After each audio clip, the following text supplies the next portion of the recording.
Howdy, folks, and welcome to the Hunting Stories Podcast. I'm your host, Michael, and we got another great episode for you today. Today, we're actually connecting with Dan Schaefer. Dan is a listener who reached out using the forum that I talk so much about. So, Dan, thank you so much for doing that. I really do appreciate you, brother. It was great to hear your stories. You did not disappoint. I think all the listeners are going to very much so enjoy this episode. But thank you also for being brave and filling out that form and reaching out to me. Beyond that, guys, I apologize for the AI song. I'm going to go ahead and get rid of that. I got mixed feedback at best. So we're back to the old school stuff. Also, I did release an episode on Friday. I hope you guys enjoyed it. It's just a little bit of news. I'm going to do it every Friday.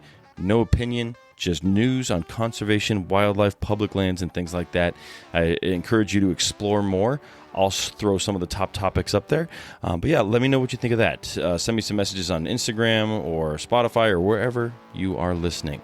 That's it, guys. Let's go ahead and kick this thing off. Let Dan tell you some of his stories. Thank you.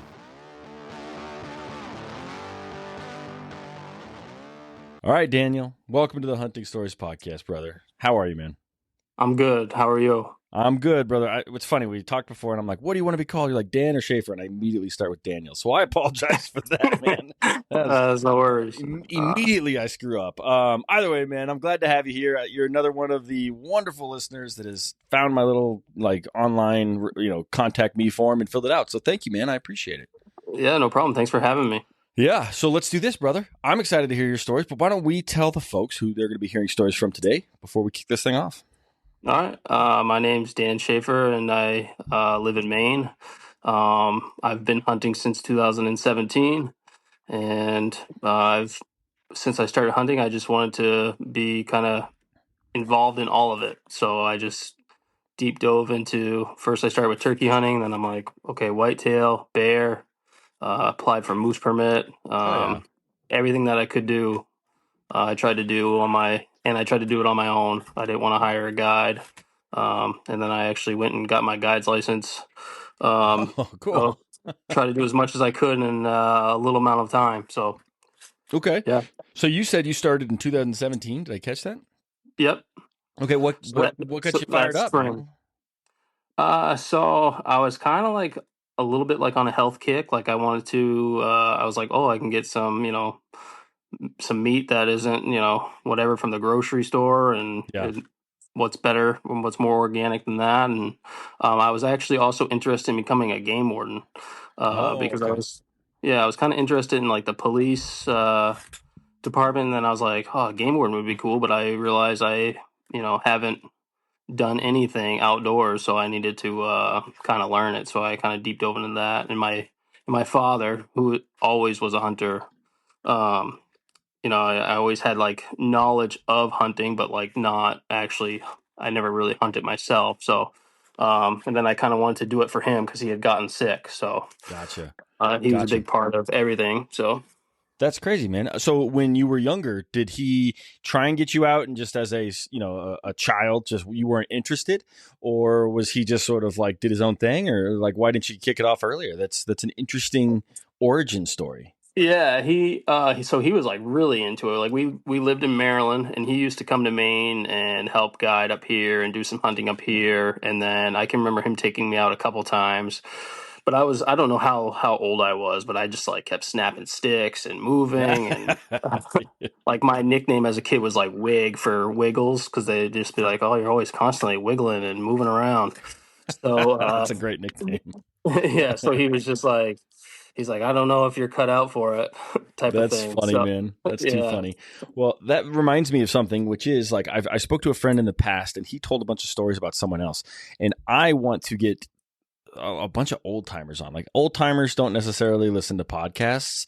It is a younger demographic, and I'd love to get some of those folks on. So if your dad wants to come tell some of his stories, I invite you to have him come on, and either I can host or you can host, and I can be a fly in the wall, because I would love to have it. And I'm telling this to not only you, Dan, but I'm telling this to all of my listeners. If your dad hunts and you want to capture some of those stories, do it on my podcast. I'll help facilitate. I can be the host, or I can be just a fly on the wall. I just want people to be able to record, because I didn't get that opportunity with my father-in-law.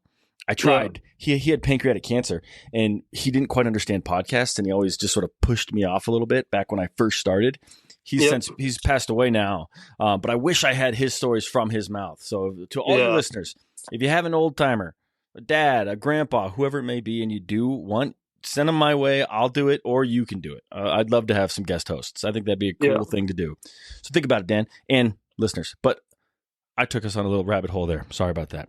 Well, that's all right. But well, my dad passed away in 21. So okay. Well, I'm sorry to hear that. No worries.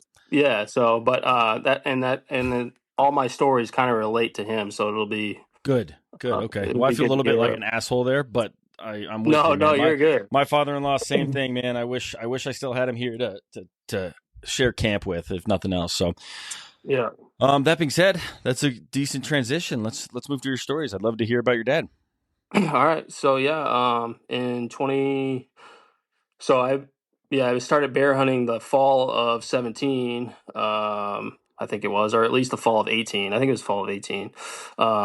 Did my own bait site, things like that.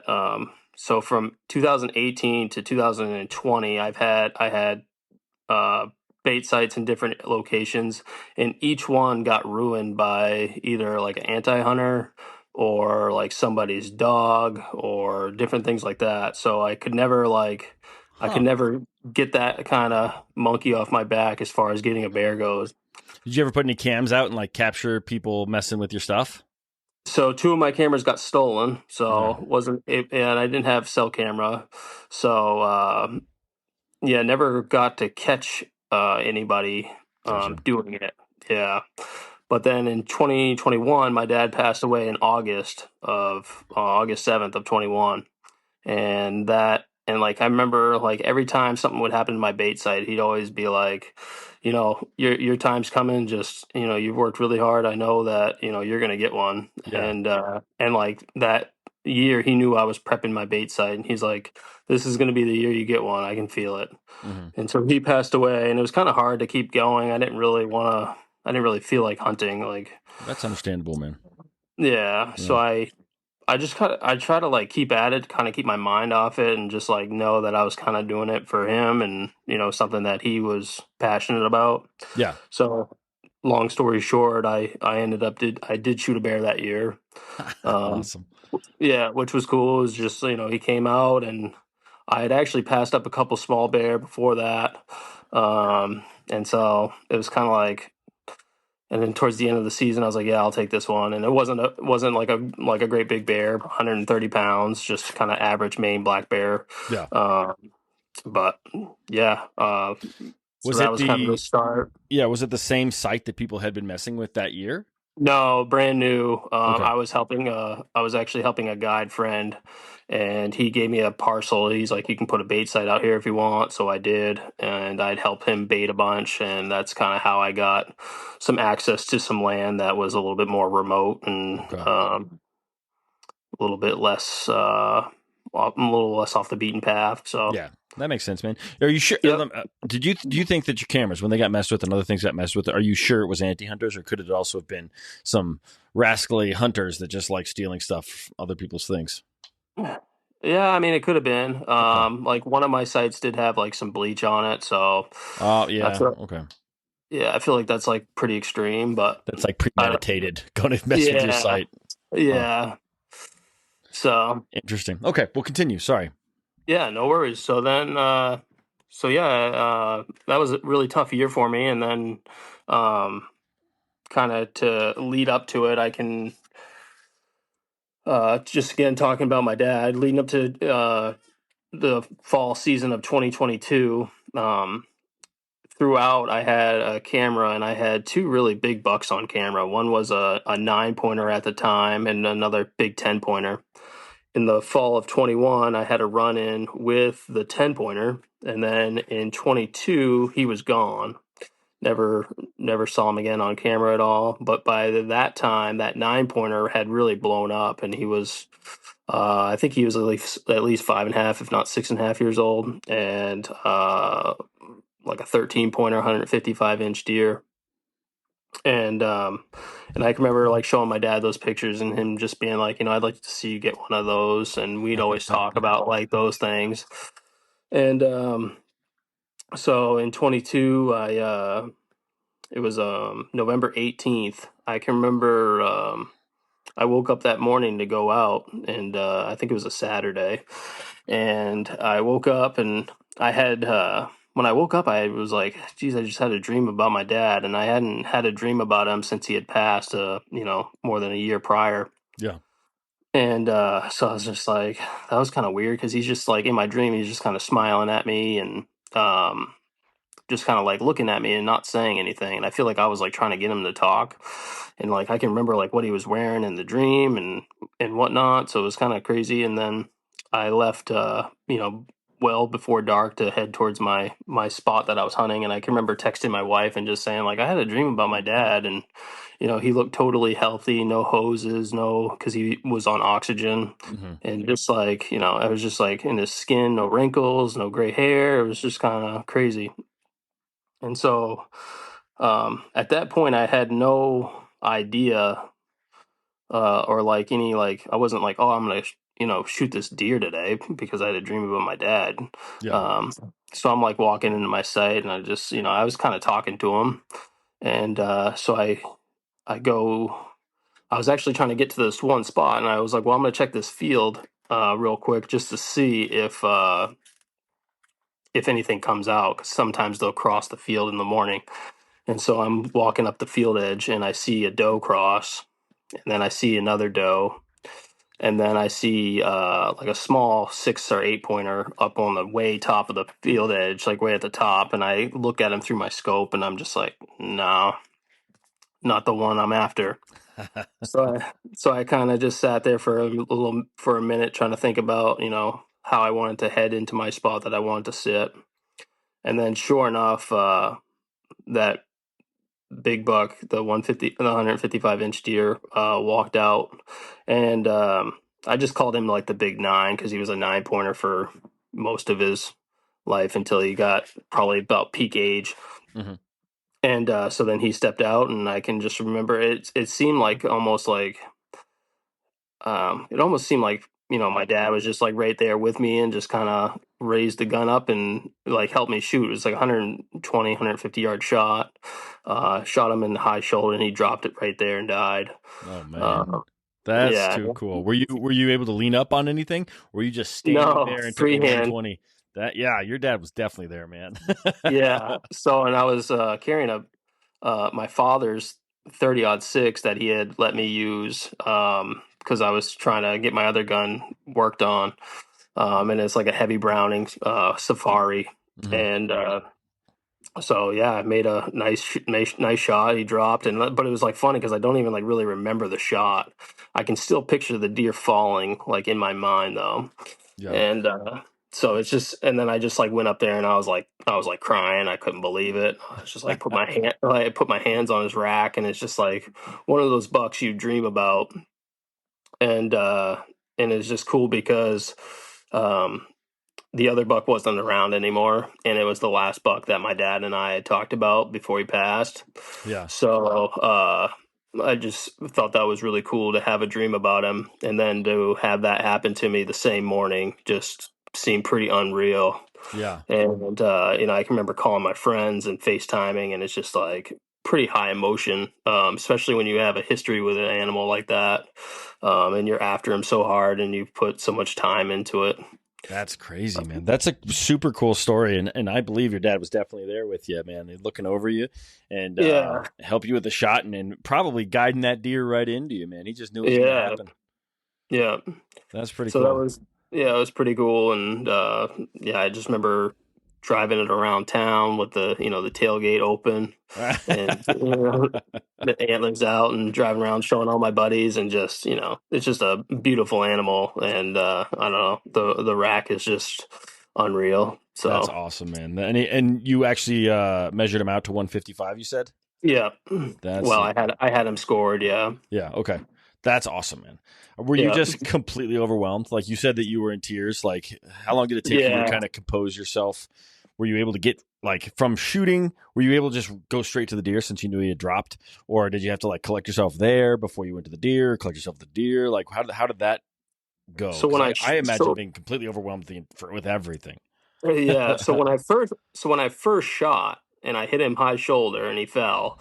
I had literally, like the day before, watched a video of somebody hitting a deer below the spine, and the deer just like drops, but then they get up and run away. So Oh. after that first shot, I kept shooting. So I shot him again and hit him right between the shoulder blades, and then I don't think I hit him the next two shots that I took. So after that, Your dad was yeah. like, I'll give you one." Right, yeah. So I ran up to him, and I watched him take his last breath, and I was just like, yeah, I was just bawling. I called my brother and just told him, like, I was like, man, I got him. And I just kind of knelt over the deer, and I thanked him for his life, and thanked him for the meat that he was going to provide our family. And yeah, I was just pretty high emotion. And then I probably, after all my friends had gotten there, my wife and kids and things like that, things kind of settled down, and then I was just more happy than sad. But it was good to just like think about my dad being there with me, and yeah, it was very memorable.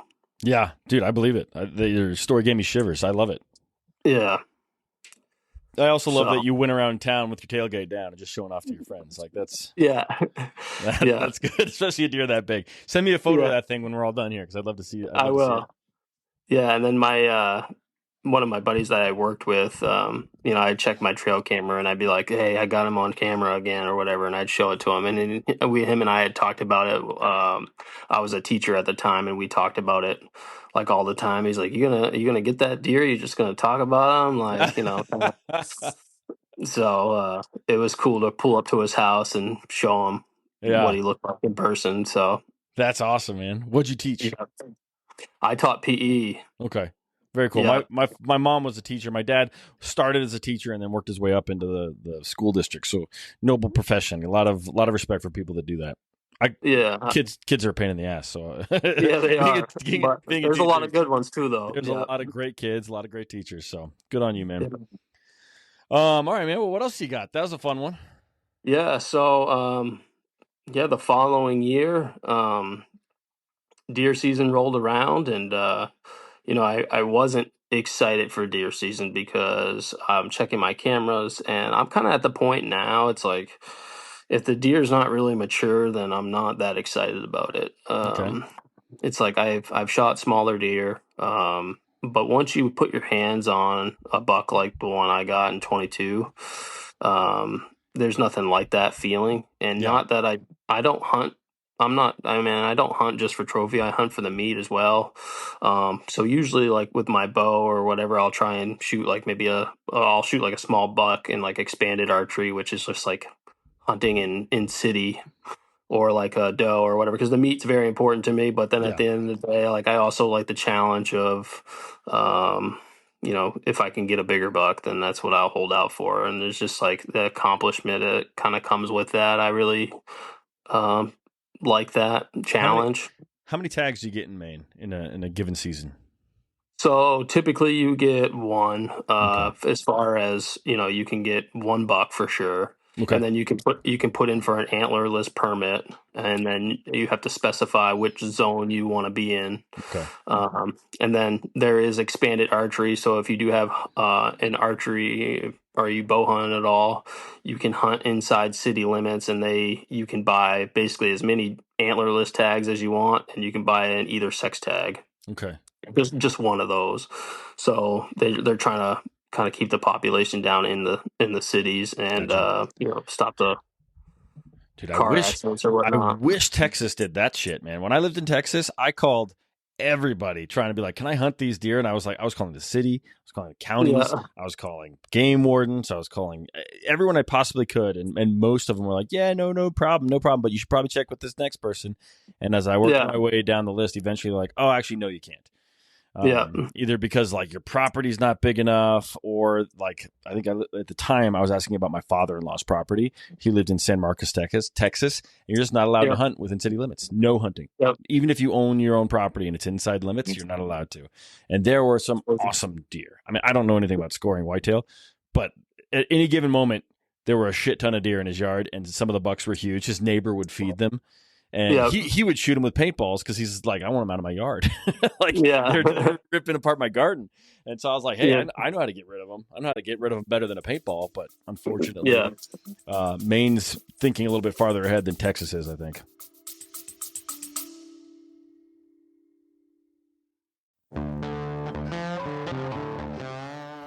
Hey, hunters. Have you ever had one of those stories, the ones that you didn't want to tell, the ones that end in failure? Yeah, I've been there. Actually, you know what? The culprit for me usually is bad optics, or worse, lack of using my optics at all. Picture this. I spot a trophy buck, or an antelope, or an elk, whatever it may be. My heart is racing, but the blurry view, or I just can't quite identify exactly what I'm looking at, it has me second guessing. Well, that's where Vortex Optics comes in. With crystal clear glass and rugged durability, Vortex gives you the confidence to take the shot. Don't let poor optics ruin your story. Make every moment count. Upgrade to Vortex and turn your hunting tales into triumphs. Visit vortexoptics.com today.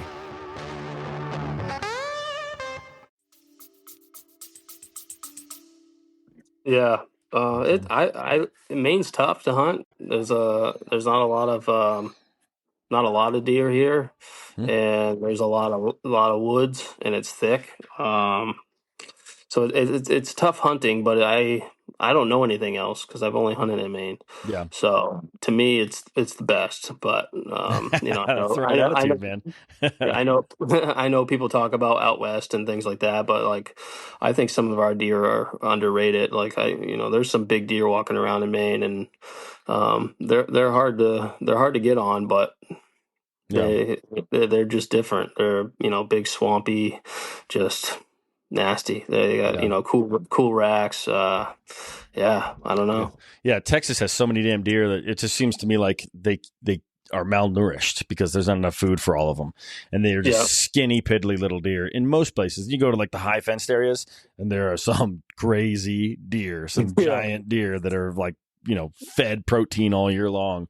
But like the wild deer, the non high fenced deer, they don't look healthy. And I lived in this one neighborhood, and there would anything happen to any deer, on the neighborhood app, everyone would lose their shit. Oh no, the deer! And I'm like, they're starving to death. Like, who cares? We should get someone in here to kill half of them. But some kid shoots one with an arrow in the ass, and everyone loses their shit. I don't know. Okay, obviously some deep rooted wounds here. We'll move on. All right. Okay. What else you got, man? Yeah, so in 23, like I was saying, I wasn't that excited for the season. I checked my cameras. I didn't have any mature deer on camera. I had like maybe one 3.5-year-old that was like a 9-pointer, and I'm like, I mean, maybe I'd shoot him, but I don't like overly. I don't know. It doesn't really get my blood flowing. And then, so then opening day came around, and I went and hunted this oak flat. And I had a camera that I hadn't checked yet. So I pulled that camera at the end of the hunt and got home, and opening day was a Saturday, and I checked my camera the next day on a Sunday, and I had this beautiful 8-point piebald, real thick racked 8-pointer, and he was a 9-pointer, but he broke off one of his brow tines, and he's probably got, I don't know, 7-inch brow tines, something like that, 6-inch brow tines. Like you said piebald. I don't know if I've ever heard that word before, and maybe I have, but what does that mean? So his coat is has a lot of white in it. Oh, cool. Yeah, so he just has like patches of white in his coat, more than your regular whitetail, and it's kind of like I don't know, blotchy, kind of spotty. Okay, that's cool. I've never seen a deer like that. I've seen an albino one, but never one that's like spotted. So it's like so it's it just has more white in it, and so I saw him and I was just like, wow, that's like a unicorn. Yeah. As far as with the rack to match, I was fired up at that point. I was like, that's the one that I want to chase. And so now that I'm not a teacher anymore, I can finally take some vacation time. Yep, in the fall, not the start of school year. Okay. Yeah. So now I'm able to take some vacation time. So that was my first year working at my new job, and so I always start my vacation on my father's birthday, November 7th. Okay. So I was like, That's well, cool. so I'm like, well, I'm gonna take my father's birthday off, and then I'll take the week after that off as well. And I remember when I saw that deer on Sunday, I told my wife, I was like, wouldn't it be like insane if I shot that deer on my dad's birthday? I'm like, that's the deer that I want, but like, can you imagine if that were to happen? So Wednesday rolls around and it's November 7th, and I head out for the woods, and I stop on that oak flat where I pulled that camera, and I sit there for a little while. I had a deer run by me, and couldn't tell what it was. Yeah. And so I do a little bit of self filming. So I like kind of had gotten my camera out, and I was trying to film a little bit and whatever. And then I was like, it was kind of raining, so it was just like it was really hard for me to sit. It wasn't raining bad, but it was just like a steady sprinkle, and I was like, geez, it's just too perfect to not still hunt right now.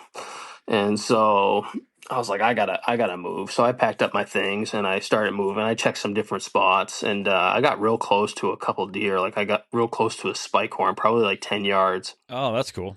You just saw Yeah, him and you're like, I'm gonna see how close I can get. yeah, Or did you basically. show up on him at 10 yards?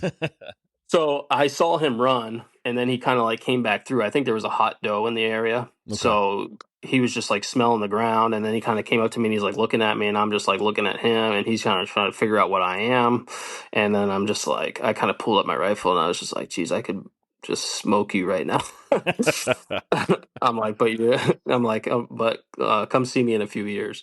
Yeah. So he ran off, and it was just pretty cool to like be that close. And then I walk into this kind of little cedar swamp area, and I'm looking down at the ground because it's kind of palled up, and it's not a scrape, but it's like a trail, and I don't know kind of like what they were using it for, but I'm just kind of checking it out, and then I take a glance up, and there's kind of like I'm looking at this edge, and it's kind of like a cedar swamp, and then it's with a more of a fresh cut, Okay. year old cut, and I see deer, like a deer movement through some of the brush, and I look and I can see the white spots, and it's on its hide, and I'm like, that's him, and I called him the white buck just because he's his white in him.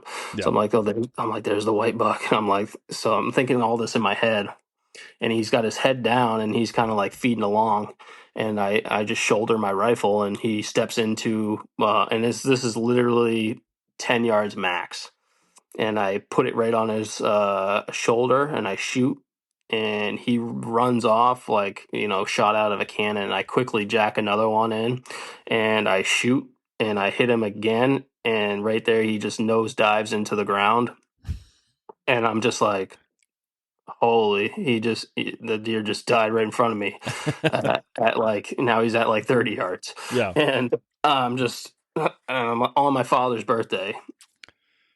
And so unreal. And Yeah.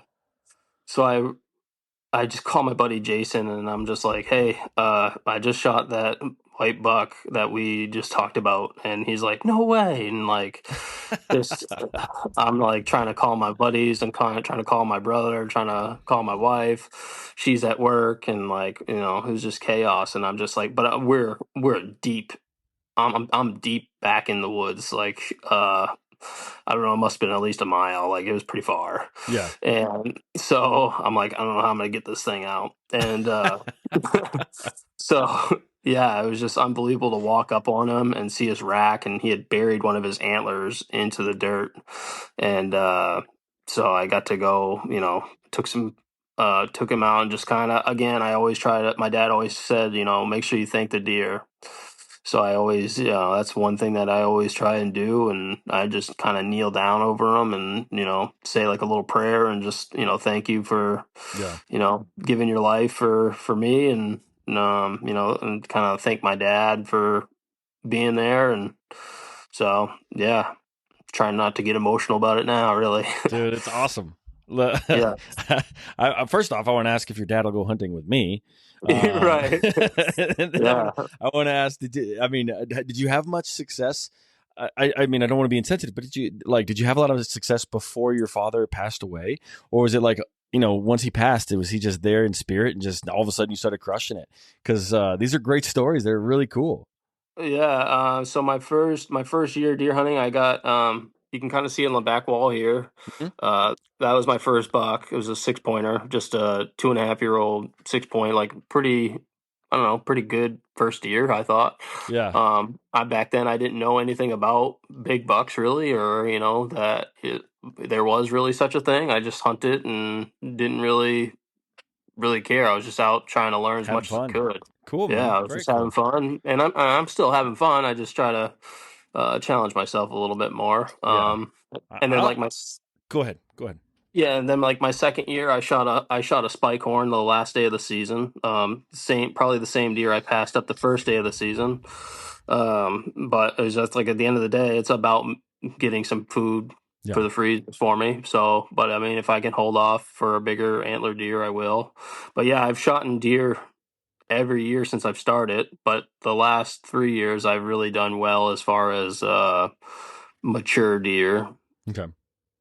Very Yeah, cool, man. I like it. And I also love that you kind of put your plan together around your dad's, that he is definitely still a part of your hunt. I think that's a yeah, pretty cool thing. Like to take your vacation on his birthday so that you can get out there and yeah, do it. You're like, hey, this isn't about just me. This is about my connection to my father, and it's really important to me, and it's rewarding you, which is even cooler. yeah, yeah, Yeah, yeah. He means a lot to me, and like I don't know, I think about him every day. So that's awesome. That's great, yeah, man. and I also got to I shot that white buck with his 308. So Oh, cool. So yeah, you that's shot cool both of too. the last two bucks with two of his guns, two Well, different ones. the other one was my father-in-law's Oh, gun that okay, he had okay, got given it, me. Yep. got So it. yep, but yeah. Okay, very cool, So man. yeah, yep. So that was a awesome deer. I think if he, had both, if he had his brow tine, he probably would have been in the 150s also. Yeah, Like another you really mount him. solid. I did. Yeah, I got him as I think it's a pedestal mount. Okay, so a little bit And farther back, so you can see a little bit more of that what the whiteness. yep. And then Cool. I also wanted to display the back of the mount so that because I wanted to do a tribute to my dad on it. Yeah, So love that, man. um yeah, so so on the back I got a plaid backing, and in Maine, if you shoot a deer over 200 pounds, you get a biggest Bucks of Maine patch. And so my dad used to wear his biggest Bucks of Maine patch on his plaid jacket. And so instead of having my biggest Bucks of Maine I have a biggest Bucks of Maine patch on that deer on the back of it, but instead of biggest Bucks of Maine, it says Happy Birthday Dad 11/7/23. Yeah, So that that's was cool.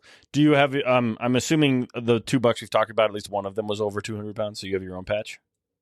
I didn't have my own patch yet. No. Oh, okay. So funny enough, both of those deer weighed 177. Oh, huh. And Interesting. I don't know if there's any significance to that or not, but nothing that I could think of. That's crazy. They both weigh the exact same amount. Yeah, Huh.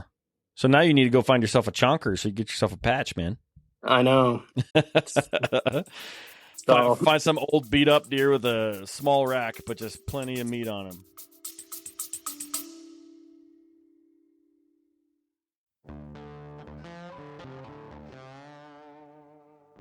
Imagine this. You're deep in the wilderness. The sun is rising, casting golden light over rugged terrain. Your heart races as you navigate through the backcountry, knowing the perfect shot could come at any moment. This is where memories are made and stories are born. Ultralight rifles are often seen as Mountain West guns, but the Ridgeline FFT from Christensen Arms breaks that mold. This stellar, lightweight rifle is your perfect companion, whether you're in the backcountry or box blind, ensuring you never have to switch between your builds. With its aero-grade carbon fiber barrel and stock, the Ridgeline FFT is incredibly lightweight, yet powerful. Thanks to its innovative side baffle brake, it reduces recoil even on a 5-pound gun shooting magnum calibers. It's like black magic. As a sub-MOA tack driver made in America, the Ridgeline FFT is for those who seek the thrill of the hunt and the joy of storytelling. Picture yourself returning to camp, Ridgeline FFT in hand, ready to share the day's adventures. Head to your local shop pick one up. You've got to feel this rifle to believe it. Let the Ridgeline FFT be part of your hunting stories and the legacy you pass down.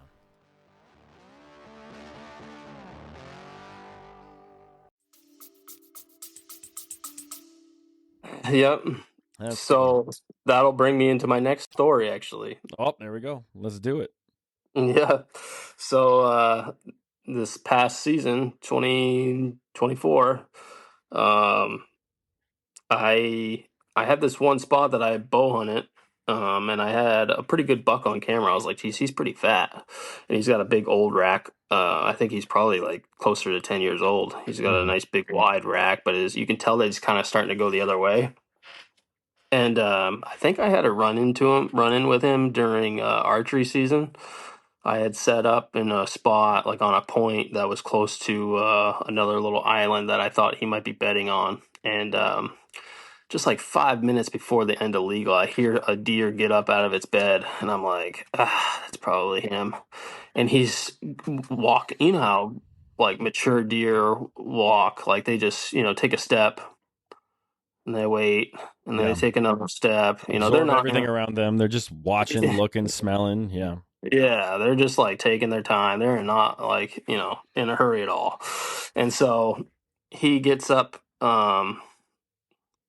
I assume it's him. I never got to lay my eyes on him. So he gets up like past where I thought I could see. I draw back and I go to like shoot, and I stand up and I look over the thing, but there's like this blowdown and I can't see anything. And at that point, it's like whatever. If legal ended at 7, it was probably 6:59. I couldn't see like anything. I couldn't even. So I was just like, oh, and then I could hear like something. I could see her just like walking away. And I'm like, dang, that was probably my only chance at him. So then, fast forward to November 13th. I was like, I hadn't hunted that spot since I bow hunted that night. So I was like, I guess I'll go try there. I don't know, rather than my usual spot. So I went out there, and it was supposed to be really windy. So I was like, oh, this is great. I like to walk. I can't sit still very long. So I was like, oh, I'll get to move around and whatnot. So I went to this big swamp, and I stood on the edge of it, and it was really calm. I was like, geez, I can't walk. If I do, I'm gonna blow everything out of here. It's like one of those really cool mornings where it's probably below 30 and everything's crisp. So you step on a leaf, it sounds like it's, breaking glass. And so I stood on the edge of the swamp and I let out a grunt, and then I let out another grunt, and then I let out, after that, I waited a little bit and let out like a slightly longer grunt. Okay. And then that was kind of my sequence. And then off in the distance, I could see movement on the edge of the swamp, and I know it's a deer, and I'm like, oh, sweet. There's a deer there at least. So all of a sudden, through the swale grass, I see antlers coming, and he's coming like right for me. And I don't have my binos, so I'm looking through my scope, and I'm like, oh, that's the big one. I just called him Piggy because he was so fat. Okay. I was like, I try to name him based on something that like is pretty obvious, like, oh, Piggy because he's fat, or like White because he's got white patches. So I'm not really like crazy into naming them, but like if I have a couple of good ones, I do try to think like, oh, that's the one. Yeah. Just to identify him. So yeah, he just kept coming right to me, and I didn't have a lot of cover, so I was kind of a little bit nervous. And he was going to come right for me, and he stopped right on the edge of this little tree that was growing out of the swamp there. I don't know what kind of tree it was, but I raised up my rifle. And I was like, "Geez, I think I got to shoot now, because if he sees me, he's gonna run off." And so, but at that point, I kind of had him with his pants down because he's in the middle of the swamp, and I got whatever direction he goes, I'm going to be able to follow him with my rifle. So I aimed right for his neck, right where the brown meets the white, and I was like, I've never taken this shot before. It's not really a shot that I like to take. What's his angle on you? Is he broadside, quartering towards? He's slightly quartered towards me. Okay. Yep, and he's looking around for whoever was grunting. Got it. and so it's just his head's moving, and so I got it right on the point of his neck there, and I'm like, geez, if I hit him right there, he should drop. But that's all at least what I've heard from other hunters who've taken this shot. So I pull the trigger, and he starts running. I'm like, well, I must have missed him. So then I pull my rifle up again, and he's running, and I fire again. And then he continues to run, and I fire one more time. And then there's like a little ravine, where the stream kind of like runs through the swamp, and I can't see him anymore. And I'm like, he either got down into that and then cleared the other side and went into the woods, or he's down. I don't know. And in that moment, everything's kind of crazy. You're just like, is he down? You don't know what to do. Like, should I run up there? Like, so, and it's like the swamp is hard to move through. Everything's soft. Um, so I had one bullet left. And so that's another lesson that I learned, is that I need to start carrying more ammo with me rather Okay. rather than just the 4 shots that I put in my magazine. So whatever, I run up to him, and then all of a sudden I see his neck like swing up. Oh no. Yeah, and I'm like, oh, he's down, but he's hurting. So I get down in, and I go and I circle him, and I come up from behind him, and I put one more into his neck and finished him off. Okay. And he was done. But what I ended up doing is I spined him. So on that last shot, I spined him, and on that first shot, I think because I held my rifle up for so long, waiting for him to come in, that I think I hit low, because I hit him in the high like leg area, like Yeah. below it. So I think I was just like holding my rifle so long, and a little bit of buck fever, which I've never had, and I think I just got shaky, and I made a bad shot on the first one. But I'm glad that I was able to hit him again, because he wouldn't have lived with that leg injury. So, so yeah, I put him down, and geez, he smelled awful, like just one of Okay. the That's Piggy, man. That's Piggy for you. yeah, just one of the worst rut-it bucks that I've ever been around. Just yeah, crazy smell. And then when I looked at him, he kind of had like one of those big like Roman noses, and I've never seen a buck so big in my life in person. I was like, this is a 300-pound deer on the hoof. I'm like, this deer Wow. is absolutely massive. I bet standing up, I wouldn't be surprised if the top of his back came up to my shoulders. Like I'm not a big guy, but I'm 5'9", 5'10", and Mhm. like his back legs were so long. His body wasn't like crazy long, but it was fairly long. But just like his thickness, from like it looked like his ears went to his shoulders. His neck was so Okay. That's a good description. Okay, I like that. yeah, like a hunchback. Like his Yeah. his neck was so big. Um, I think his neck ended up measuring 26 inches around. Jeez. Uh, Okay. So did you weigh him? I know you're still in the midst of the description, but I'm curious. Like, what did he weigh? Gutted out. so so when we dragged him with a jet sled and whatnot, and like I was like, do you guys think he's gonna go 200? And everyone's like, yeah, and I'm like, yeah, I think he's gonna go 200 too. We're pulling him on the jet sled, and then we took him out of the jet sled to try and just like to get a picture with him, and we could barely we struggled to pick him up. Yeah.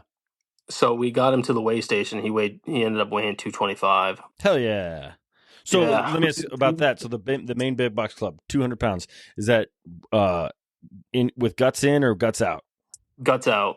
Okay. Yeah. So no heart, no liver. Yeah, no guts. Okay. And So so when yeah, you weighed him, was he guts in or guts out at that point? guts out. Okay. Hell yeah, Yeah. man. So where the hell's your Yeah. patch? Uh let There me we see. go. That's what I'm talking about. That is pretty cool. That is Yeah. pretty cool. And so who is that? Is that run by like your Fish and Wildlife, or who puts that together? It's the Main Sportsman Okay. that does it. It's like a magazine. Okay. That's Yeah. cool. I like that. Yeah. Yeah. So I got my own patch now, and I have my dad's old patch, so I think I'm gonna have that sewn on my jacket now because I feel like I've earned it. So Yeah, that's before cool. I was like, before I can't really sew it on my jacket because I'd be a phony. Yeah. So now, I got my own. My brother's got one too. So yeah, it's pretty cool. And yeah, that buck was just.